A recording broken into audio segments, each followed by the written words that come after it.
Welcome student. তো আজকে আমরা ডি ব্লকের যেটুকু আমাদের বাকি ছিল সেগুলো আজকে কমপ্লিট করার চেষ্টা করব। তো ফার্স্ট যেটা আমরা আগের দিন বলিনি সেটা হচ্ছে পারমাণবিক ব্যাসার্ধ। পারমাণবিক ব্যাসার্ধ বা আয়নীয় ব্যাসার্ধ একদম সেমভাবে পরিবর্তিত হয়। তো মৌলগুলোর নাম যেন কী ছিল একবার নিশ্চয়ই মনে আছে। তো বাদিক থেকে ডান দিকে যদি আমরা যাই তখন দেখি পারমাণবিক ব্যাসার্ধ ন্যাচারালি কী হয়। আমরা আগেও শিখেছি ক্লাস 11-এ যে কোনো পর্যায়ের বাদিক থেকে ডান দিকে যদি আমরা যাই তাহলে পারমাণবিক ব্যাসার্ধ আস্তে আস্তে কমতে থাকে। এক্ষেত্রেও পারমাণবিক ব্যাসার্ধ কমতে থাকবে। দেখো যে একটা ছক তোমরা দেখতে পাচ্ছ, ছকে দেখো স্ক্যান্ডিয়াম থেকে শুরু করে একদম আয়রন, কোবাল্ট, নিকেল ওদিকে আস্তে আস্তে কমতে কমতে কমতে কমতে লাস্ট কপারে গিয়ে কিন্তু পারমাণবিক ব্যাসার্ধ আবার হঠাৎ করে বেড়ে গেছে, জিঙ্কে গিয়ে আরও বেড়ে গেছে। তাহলে এর কারণ কি? কারণ হচ্ছে দেখো আমরা স্ক্যান্ডিয়াম থেকে শুরু করে স্ক্যান্ডিয়ামের 21 ইলেকট্রন বিন্যাস কী ছিল? Argon 3d1 4s2। যত এরপরে স্ক্যান্ডিয়াম থেকে টাইটেনিয়াম, ভ্যানাডিয়াম, ক্রোমিয়াম যত আস্তে আস্তে ওদিকে যাব তত কি হবে? আস্তে আস্তে ডি ইলেকট্রন সংখ্যা বাড়তে থাকবে। এখন আমরা জানি, আগেই পড়েছি যে ডি ইলেকট্রনের ঢাকা দেওয়ার প্রবণতা অর্থাৎ স্ক্রিনিং এফেক্ট খুব কম। সেই জন্য কি হয়, নিউক্লিয়াস বাইরের কক্ষে একটা করে ডি ইলেকট্রন যুক্ত হচ্ছে আর নিউক্লিয়াসে একটা করে প্রোটন যুক্ত হচ্ছে। তো এই ইলেকট্রনটা ওর জন্য আসা যে প্রোটনটা, সেই প্রোটনটাকে ভালো করে ঢাকা দিতে পারে না। সেই জন্য কি হয়, এই প্রোটনটা এই ইলেকট্রনগুলোকে মানে বাইরের কক্ষের ইলেকট্রনগুলোকে আরও তীব্রভাবে আকর্ষণ করে। ফলে কি হয়, ইলেকট্রন মেঘ আস্তে আস্তে আস্তে আস্তে নিউক্লিয়াসের দিকে চলে আসে। সেই জন্য স্ক্যান্ডিয়াম থেকে শুরু করে আমার নিকেল পর্যন্ত পারমাণবিক ব্যাসার্ধ আস্তে আস্তে আস্তে আস্তে কমতে থাকে। কিন্তু তোমরা একটু খেয়াল করে দেখো চার্টের মধ্যে যে আয়রনের পর থেকে আয়রন, কোবাল্ট, নিকেল এদের পারমাণবিক ব্যাসার্ধ প্রায় অলমোস্ট সেম।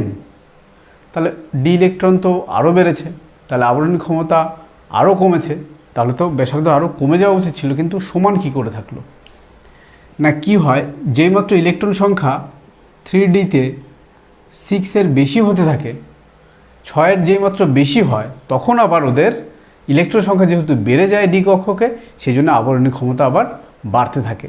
আবরণী ক্ষমতা বাড়ার ফলে কি হয়, পারমাণবিক ব্যাসার্ধ যে হারে কমার কথা ছিল সে হারে কমে না। কিন্তু একটা ঘটনার ব্যাখ্যা তাহলে কি করে হবে যে কপারে গিয়ে তাহলে কেন পারমাণবিক ব্যাসার্ধ বেড়ে গেল? তার কারণ কি? দেখো, যেমাত্র ইলেকট্রন সংখ্যা বাড়তে থাকে তখন আর একটা জিনিস হয়, এদের আবরণী ক্ষমতা কি বললাম, ইলেকট্রন সংখ্যা বাড়ার সঙ্গে সঙ্গে আবরণী ক্ষমতাও আস্তে আস্তে বৃদ্ধি পেতে থাকে। এবং তার সঙ্গে আর একটা ঘটনা ঘটে, সেটা হচ্ছে ইলেকট্রন সংখ্যা যত বাড়ে, এই যে ডি কক্ষকগুলোর মধ্যে ইলেকট্রন সংখ্যা যত বাড়বে তত কি হবে কপারের তো এখানে এসে 3d10, তত কি হবে, ইলেকট্রনগুলোর মধ্যে বিকর্ষণ বল তৈরি হবে। তো ইলেকট্রনগুলোর বিকর্ষণ বল হলে কি হবে, ইলেকট্রনরা একে অপরকে বিকর্ষণ করবে, ফলে একে অপরের থেকে দূরে সরে যেতে চাইবে। তাহলে এখানে দুটো এফেক্ট কাজ করে। একটা হচ্ছে স্ক্রিনিং এফেক্টের জন্য নিউক্লিয়াস ইলেকট্রনগুলোকে নিজের দিকে টানে, আর একটা হচ্ছে ইলেকট্রনগুলোর মধ্যে বিকর্ষণ বল, সেই বিকর্ষণ বলের জন্য ইলেকট্রনগুলো বাইরের দিকে চলে যেতে চায়। তো এই দুটো এফেক্ট পরস্পর বিপরীত দিকে কাজ করে। তো লাস্টের মৌলগুলো যখন ইলেকট্রন সংখ্যা অনেক বেড়ে যায় তখন ইলেকট্রনগুলোর মধ্যে বিকর্ষণ বলের মান অনেক বেশি হয়। সেই জন্য লাস্টের দিকে গিয়ে আকর্ষণ বলের থেকে বিকর্ষণ বলের মানটা বেশি হয়ে যায়। সেই জন্য কপার বা জিঙ্কে গিয়ে দেখবে পরমাণুর আকার বড় হয়ে যায়। এবার এখানে আরেকটা খুব ইম্পর্টেন্ট কোশ্চেন, সেটা হচ্ছে টাইটেনিয়ামের নিচে দেখো স্ক্যান্ডিয়ামের পরে আছে টাইটেনিয়াম, টাইটেনিয়ামের নিচে আছে জিরকোনিয়াম, তার নিচে হফনিয়াম। তো আমরা পর্যায় সারণীতে পড়েছি যে কোনো শ্রেণীতে আমরা যদি ওপর থেকে নিচে নামি তাহলে কি হয়, পারমাণবিক ব্যাসার্ধ ক্রমশ বাড়তে থাকে। কিন্তু জিরকোনিয়াম আর হফনিয়ামের পারমাণবিক ব্যাসার্ধ 1.59 অ্যাংস্ট্রম অবশ্যই, আর এটা 1.60 অ্যাংস্ট্রম।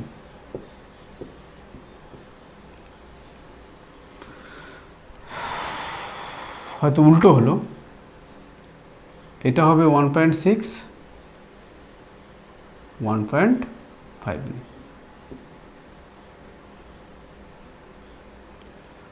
তো জিরকোনিয়ামের পারমাণবিক ব্যাসার্ধ 1.60 অ্যাংস্ট্রম আর হফনিয়ামের হচ্ছে 1.59 অ্যাংস্ট্রম। তো কি হওয়া উচিত ছিল?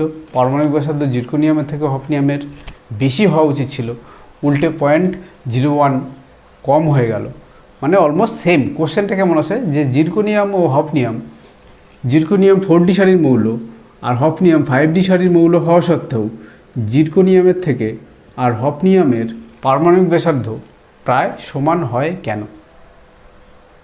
তো এখানে কারণ দেখো, 4D থেকে 5Dতে যেই মাত্র এসছি তখন কি হয়েছে, আমার এখানে F ইলেকট্রন প্রবেশ করেছে। 4Dতেই আমার F ইলেকট্রন প্রবেশ করে, তাই 4D থেকে যেই মাত্র আমরা 5Dতে আসবো F ইলেকট্রনগুলো প্রবেশ করবে ভেতরে।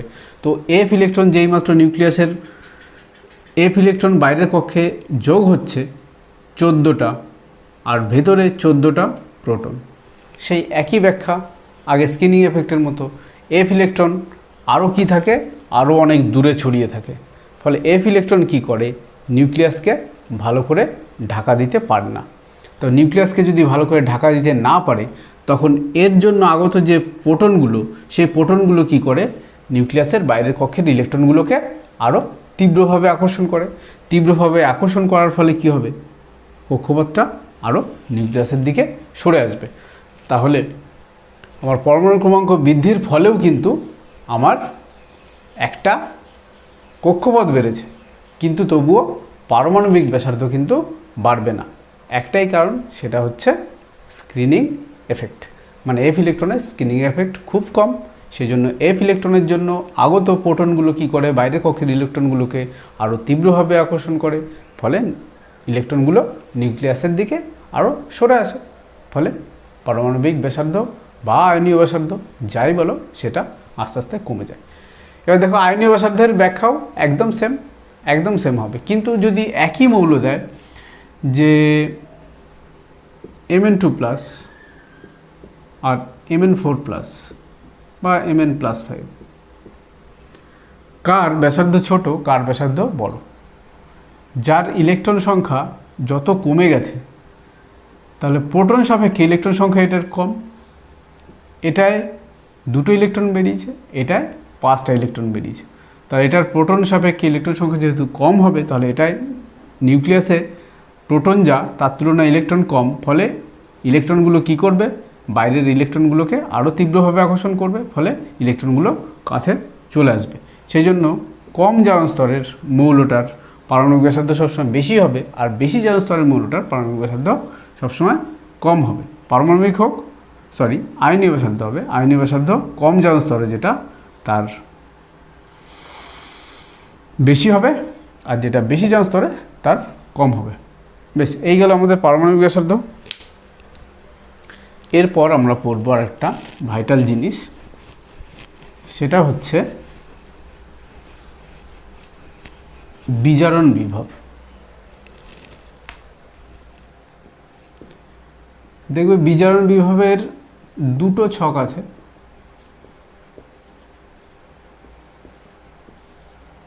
একটা হচ্ছে বিজারণ মানে কি, আর জারণ মানে কি।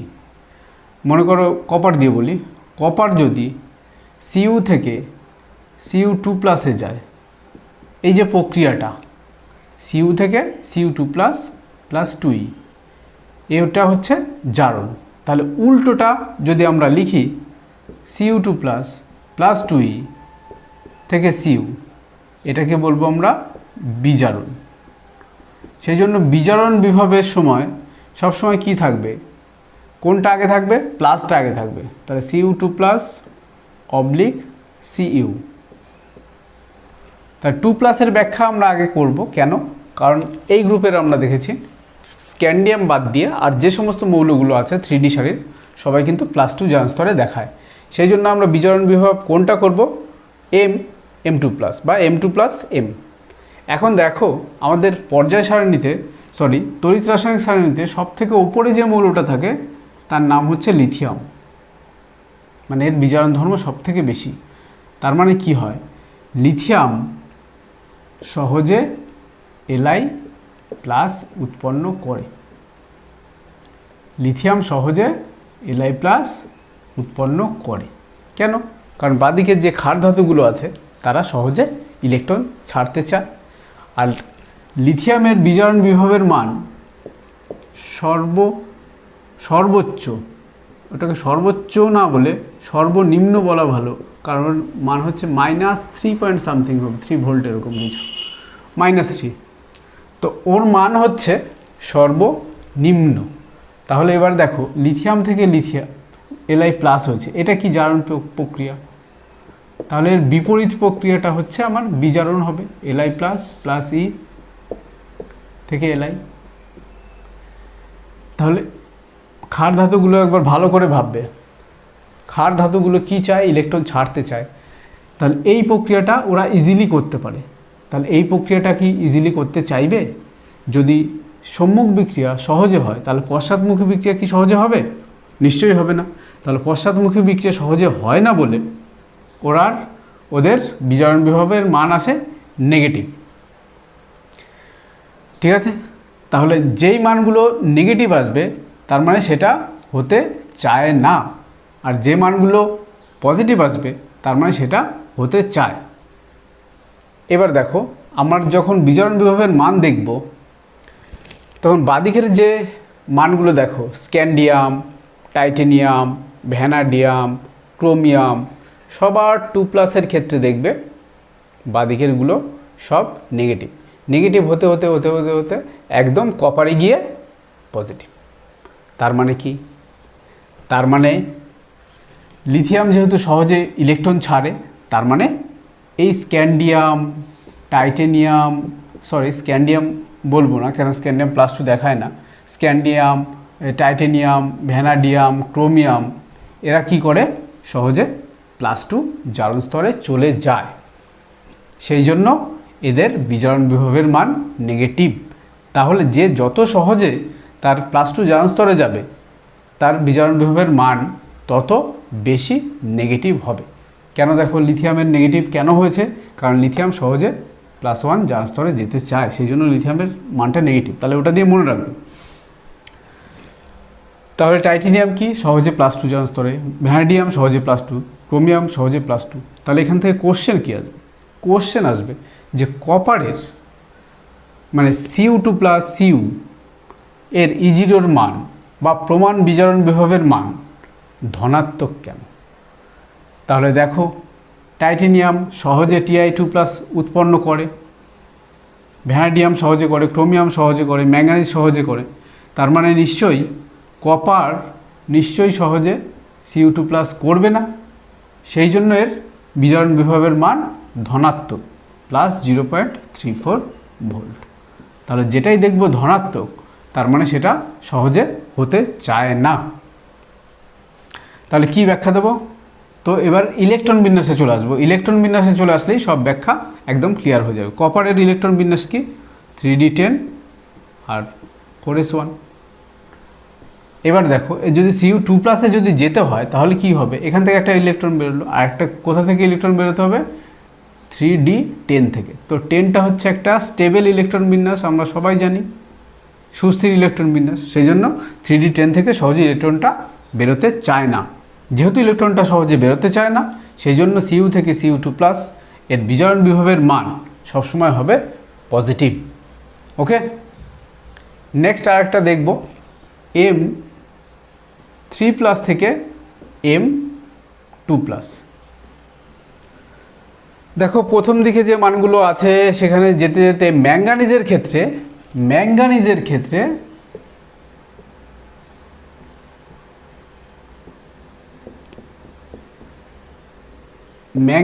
ক্ষেত্রে হঠাৎ করে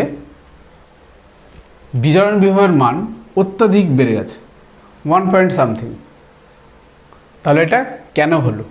তাহলে প্লাস বেশি মানে কি? ওই স্তরে যেতে চায় না। এবার দেখো ম্যাঙ্গানিজ 2+ এর ইলেকট্রন বিন্যাস করলেই একদম ক্লিয়ার হয়ে যাবে। ম্যাঙ্গানিজের কত? 25। তো ম্যাঙ্গানিজের ইলেকট্রন বিন্যাস কী হবে? 3d5 আর 4s2 এটা হচ্ছে অরিজিনাল ম্যাঙ্গানিজের, তাহলে 2+এর কী হবে, 4s2টা থাকবে না, 3d5। এবার 3d5 দেখো একটা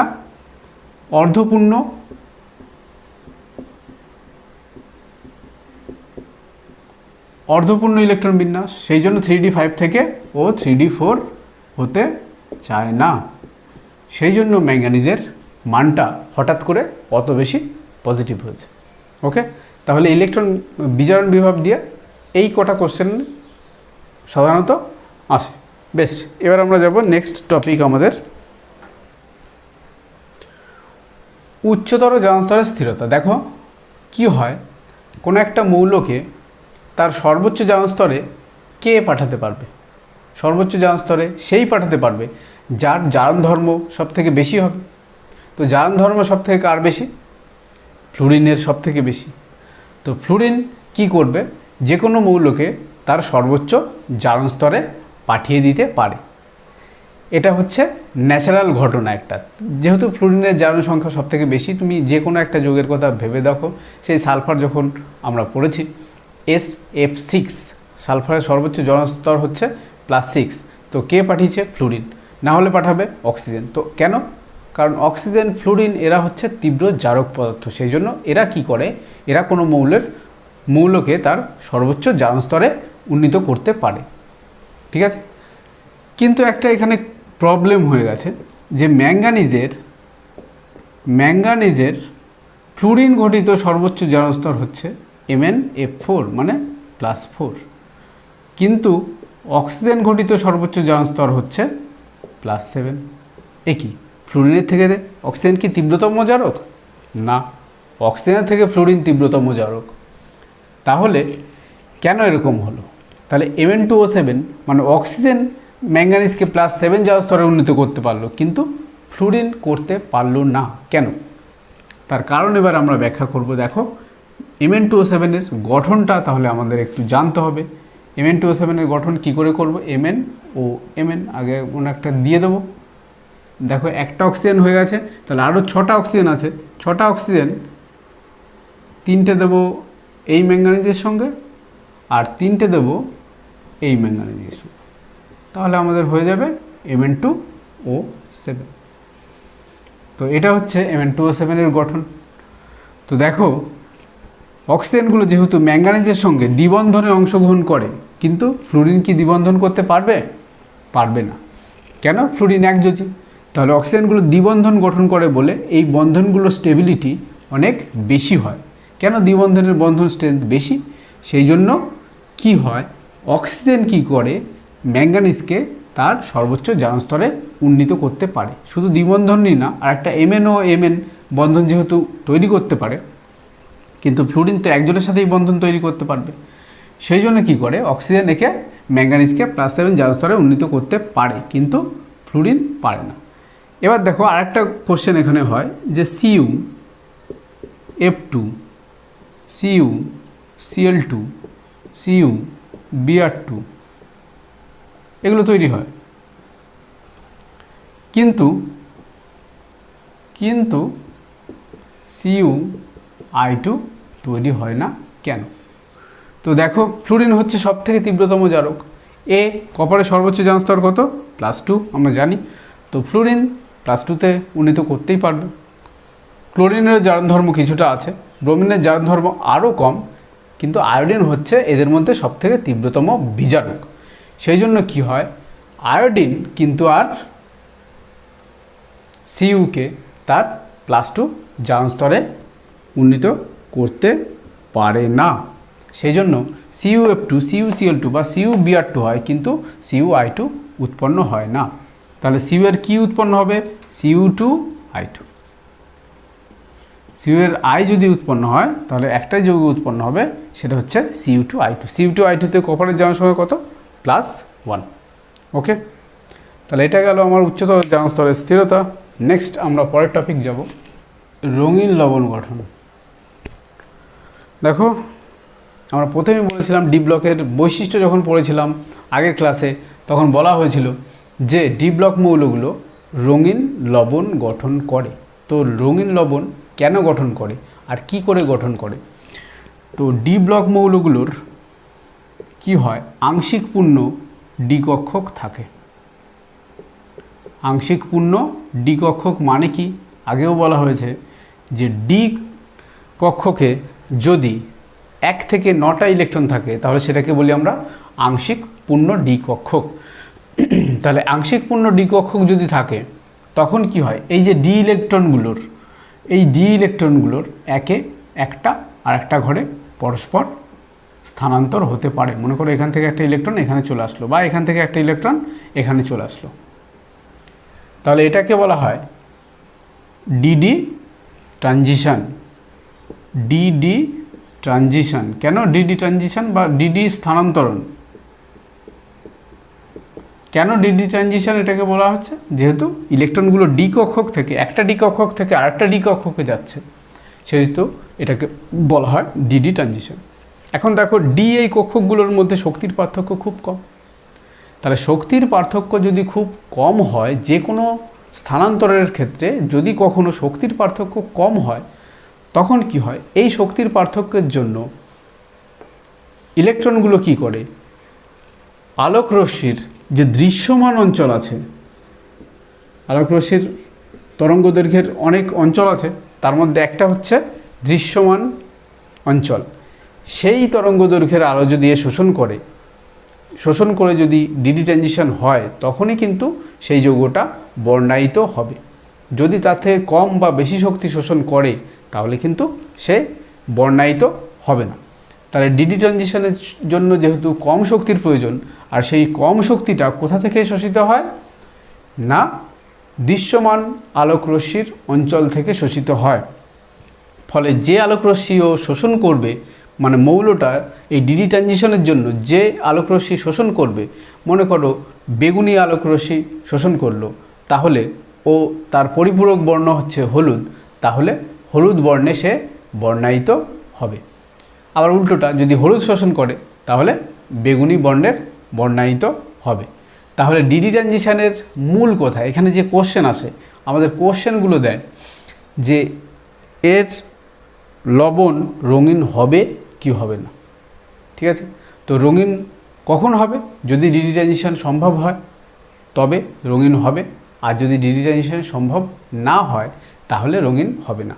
তো কখন ডিডি ট্রানজিশন সম্ভব আর কখন ডিডি ট্রানজিশন সম্ভব নয় তা আমরা একদম সহজে পেয়ে যাব। কোথা থেকে, এদের ইলেকট্রন বিন্যাস থেকে। Scandium, titanium, vanadium, chromium, manganese, iron, cobalt, nickel, copper, next হচ্ছে জিঙ্ক।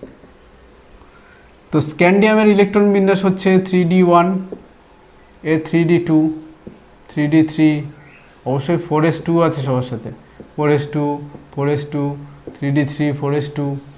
ক্রোমিয়ামের ক্ষেত্রে কি হয়, 3d5, 4s1। তো দেখো ডিডি ট্রানজিশনের ক্ষেত্রে সব থেকে বেশি যে কোশ্চেনটা আসে যে Sc3+, এটা রঙিন না বর্ণহীন। একদম সিম্পল ব্যাপার, এখানকার কোশ্চেন কিন্তু একদম সিম্পল হয়, কোনো এত বইতে অনেক কিছু জটিল করে অনেক কিছু আছে, আর একটু যেটা আছে সেটা তোমরা সেই জটিল যৌগ না পড়লে কিন্তু ওটা বুঝতে পারবো না, লিগ্যান্ডের ওই এফেক্টটা। তো স্ক্যান্ডিয়াম 3+ রঙিন না বর্ণহীন বলো? এর ক্ষেত্রে আমরা তাহলে কি দেখব ব্যাখ্যা করতে গিয়ে, যে ডিডি ট্রানজিশন সম্ভব কি সম্ভব না।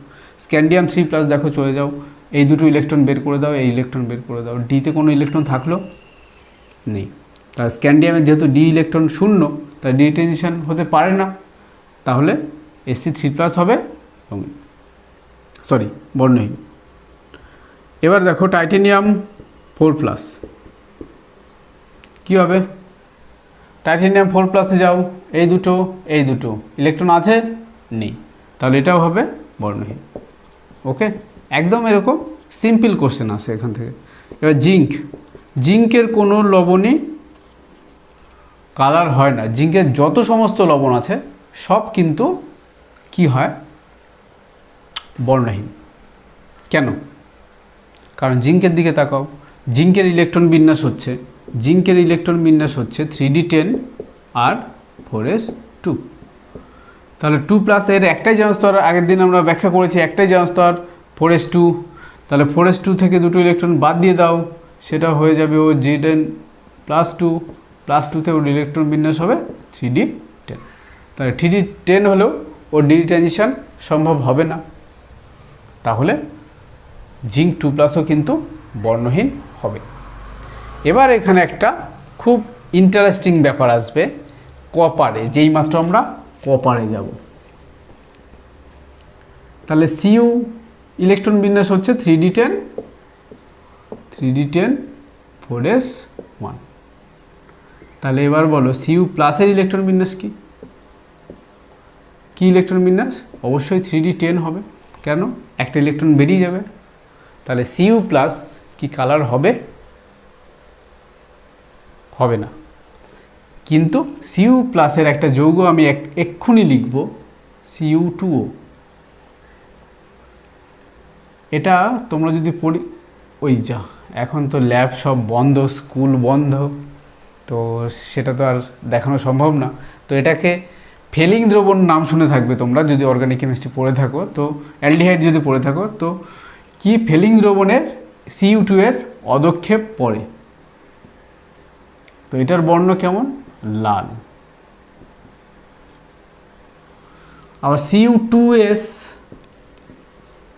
এই কেমন? কালো। তাহলে এক্ষুনি আমরা বলছিলাম যে ডিতে যদি ইলেকট্রন না থাকে তাহলে ডি ট্রানজিশন হবে না, বা ডি ইলেকট্রন যদি একদম পুরো পরিপূর্ণ থাকে তাহলেও ডি ট্রানজিশন কোথায় হবে? সব তো ভর্তি ঘরে আদান প্রদান সম্ভব না, তাহলে এক্ষেত্রেও আমার ডি ট্রানজিশন সম্ভব নয়। তাহলে Cu2O কেন লাল হলো আর Cu2s কেন কালো হলো? তার ব্যাখ্যা কি? তার ব্যাখ্যা হচ্ছে এখানে যে অক্সাইড আয়ন বা সালফাইড আয়ন, সেখান থেকে সাময়িকভাবে এই কপারের কাছে চার্জ ট্রান্সফার হয়।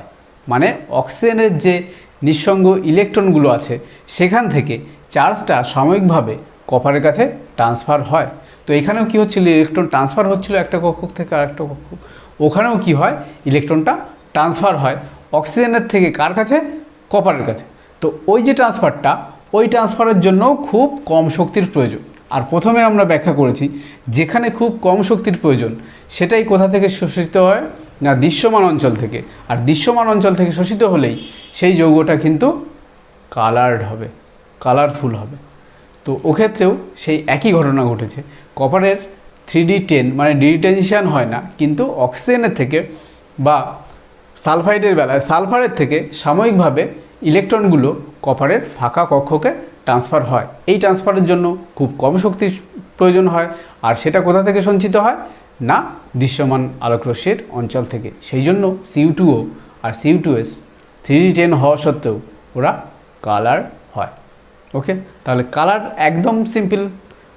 ওই দুটো বাদ দিলে বাদ বাকি কিন্তু সব সিম্পল। আমি ইলেকট্রন বিন্যাস দেখব, ডি যদি পূর্ণ হয় বা ডি যদি একটাও না থাকে তাহলে তারা হবে বর্ণহীন, আর যদি থাকে তাহলে তারা হবে কালার্ড। এবার হচ্ছে জটিল যৌগ গঠন। এখন তো জটিল যৌগ পড়িনি। তো আমি যখন আগে কেমিস্ট্রি পড়াতাম স্কুলে, মানে কি বহুদিন আগে পড়িয়েছি তো সেই জন্য বলছি আগে। তো আগে যখন স্কুলে কেমিস্ট্রি পড়াতাম তখন ডি ব্লক পড়ানোর পরে একটা ছেলে আমাকে একদিন একটা উত্তর বলেছিল যে স্যার ডি ব্লক পড়ে আমি একটা জিনিস বুঝতে পারলাম। আমি কী বুঝলি? যে স্যার ডি ব্লকের উত্তর করা কিন্তু খুব সহজ। ডি ব্লকের ব্যাখ্যামূলক কোশ্চেন যাই আসুক, যে ডি ব্লকের মৌলগুলো কেন রঙিন হয়, ডি ব্লক মৌলগুলো কেন জটিল যৌগ গঠন করে, ডি ব্লক মৌল কেন প্যারাম্যাগনেটিক হয়, এই সমস্ত কোশ্চেন যদি আসে সবার ক্ষেত্রে তো স্যার অ্যান্সার একদম সেম। হ্যাঁ, মানে কি সবার ক্ষেত্রে অ্যান্সার সেম? মানে হ্যাঁ স্যার, সবার ক্ষেত্রে তো অ্যান্সার সেম। কেন? কারণ হচ্ছে সবার ক্ষেত্রেই একটাই কারণ, এদের জটিল যৌগ গঠনই হোক বা রঙিন লবণ গঠনই হোক, সবার ক্ষেত্রে একটাই কারণ, সেটা হচ্ছে ক্ষুদ্র আকৃতি,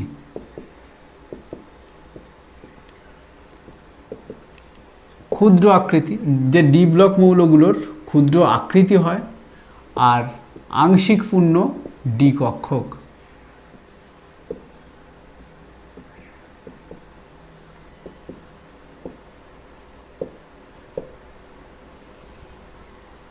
আংশিক পূর্ণ ডি কক্ষক আর ক্ষুদ্র আকৃতি, এই কারণের জন্য এরা কি করে, জটিল যৌগ গঠন করে। তো জটিল যৌগ এখন তোমরা পড়োনি হয়তো, তো জটিল যৌগ পড়লে দেখবে যে একটা সেন্টার অ্যাটমকে ঘিরে অনেকগুলো লিগ্যান্ড থাকতে হয়। তো সেই জন্য কি হয়, এদের আকৃতি যত ক্ষুদ্র হবে তত কি হবে, এদের লিগ্যান্ডগুলোকে আটকে রাখতে তত সুবিধা হবে। আর একটা হয় এখানে, এদের উচ্চ আধান, উচ্চ আধান, উচ্চ আধান মানে +2 +3 এই সমস্ত জারণস্তত্ত্ব এরা দেখায়। তো এদের আধান খুব বেশি হয়, সেই জন্য কী হয়, লিগ্যান্ডগুলোকে ওরা আকর্ষণ করতে পারে। কেন, লিগ্যান্ডগুলো ইলেকট্রন এদেরকে দান করে। তো জটিল যৌগ যখন পড়ানো হবে তখন এর ব্যাখ্যা পুরোপুরি হয়ে যাবে। তো এই ছিল আমাদের সাধারণ আলোচনা ডি ব্লক মৌলের ক্ষেত্রে। তো সাধারণ আলোচনা ব্যাস এটুকুই। পরের দিন থেকে আমরা এদের যে সমস্ত যৌগ আছে সেটাও ভীষণ ইম্পর্টেন্ট, তো সেই যৌগগুলো নিয়ে আলোচনা শুরু করব। তো আজকের জন্য এটুকুই, দেখা হচ্ছে পরের ভিডিওতে। টাটা।